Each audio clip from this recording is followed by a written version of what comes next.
Good afternoon. তোমরা সবাই কেমন আছো? আমি ভালো আছি। আজকে দেখো একটা নেমন্তন্ন বাড়িতে আসার কথা ছিল, সেখানে চলে এসেছি রেডি হয়ে। আর সেটা হলো আমার ছেলের বন্ধুর জন্মদিন। তো এই দেখো বাচ্চাদের সব হুড়োপাটি, ওদের খেলা, ওই বন্ধু সাথে গল্প।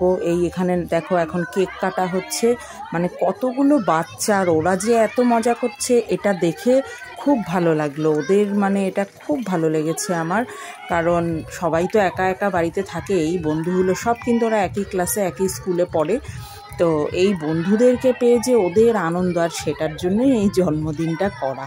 চলে এসেছি, এসে আগে মানে শাড়ি ছেড়ে তারপরে আমি ভিডিওটা করলাম, কারণ আর গরমে পাচ্ছিলাম না, প্রচণ্ড গরম লাগছিল। ওয়েদারটাও তো প্রচণ্ড বাজে না, মানে কোনো সময় বৃষ্টি আবার রোদ উঠলেই গরম। তার জন্য মানে এসে আগে ড্রেস চেঞ্জ করলাম, জল খেলাম, এবার যেন একটু শান্তি পেলাম। কি অবস্থা দেখো আমার বিছানার, একেবারে সব খুলেছি।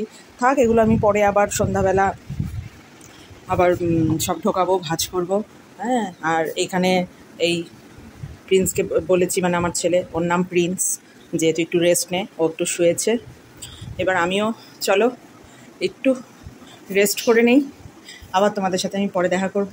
আমার ভিডিওগুলো ভালো লাগলে অবশ্যই লাইক করো, আর যারা এখনও সাবস্ক্রাইব করোনি তারা প্লিজ আমার চ্যানেলটা সাবস্ক্রাইব করো, আমাকে সাপোর্ট করো তোমরা। তো চলো, বাই বাই, সবাই খুব ভালো থেকো, আজকের দিনটা ভালো কাটুক সবার।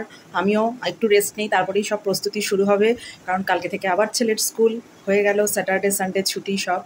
তো চলো, আমি এখানেই শেষ করলাম আমার ভিডিও। সবাই খুব খুব ভালো থেকো।